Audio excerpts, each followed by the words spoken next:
नमस्कार दर्शकों, आज हम भक्ति के बारे में कुछ संक्षिप्त जानकारी प्रदान करने जा रहे हैं। भक्ति क्या है और यह कितनी प्रकार की भक्ति है, तो आइए जानते हैं भक्ति करने का तरीका।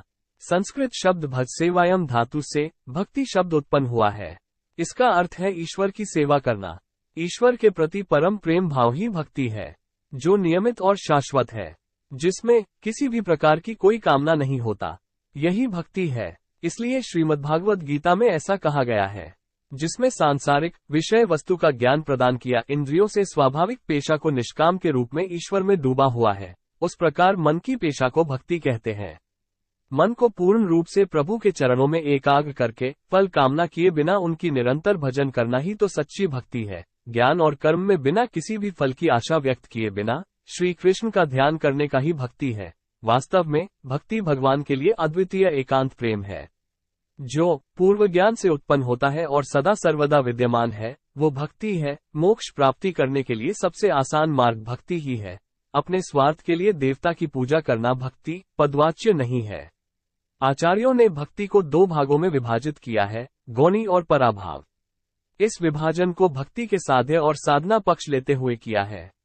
भगवान के प्रति परानुभक्ति साध्य पक्ष है और निरंतर सुनना, कीर्तन, भजन और आराधना साधना पक्ष है।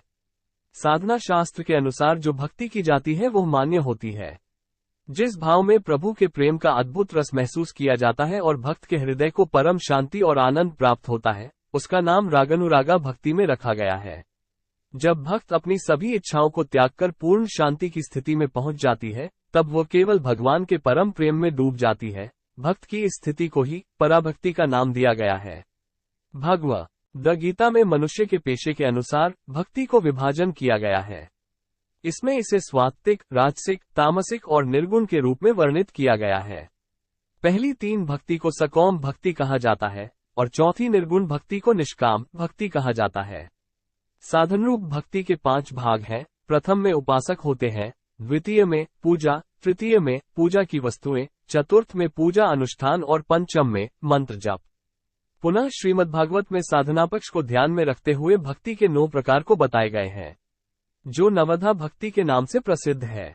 नवधा भक्ति है यही श्रवण, कीर्तन, स्मरण, पादसेवन, अर्चना, वंदना, दास्य, सख्य और आत्मनिवेदन है। सुनना, कीर्तन करना, स्मरण करना और श्रद्धा, विश्वास पेशे का सहायक है। पदसेवन, अर्चना, वंदना रूप संबंधी साधना है। दास्य, सख्य और आत्मनिवेदन भाव संबंधी साधन है। अंतिम 3 रागात्मिका भक्ति से जुड़े हैं और पहले 6 वैध भक्ति का अंग स्वरूप है। इस भक्ति का अंतिम परिणाम आत्मनिवेदन है। समय के साथ आत्मनिवेदन आत्मसमर्पण भाव में बदल जाता है, जहां शरणार्थी की भावना रहती है। भगवान के नाम, गुण, लीला, धाम आदि के प्रति श्रद्धा पूर्वक पठन और ज्ञान को कीर्तन कहा जाता है। सदैव भगवान के नाम, गुण, वैभव, लीला आदि का ध्यान करना और उसमें डूबे रहना स्मरण भक्ति है। दास्य, सख्य और आत्मनिवेदन ये 3 मानसिक अवस्थाएं हैं। सख्य भक्ति सेवा में भक्त के हृदय में श्रद्धा, सम्मान और कृतज्ञता के भाव हमेशा जागृत रहते हैं। सख्य भक्ति में भक्त और भगवान के बीच कोई पर्दा नहीं होता। आत्मसमर्पण में भक्त अपने ज्ञान और अभिमान को भूलकर सब कुछ भगवान के चरणों में समर्पित कर देता है।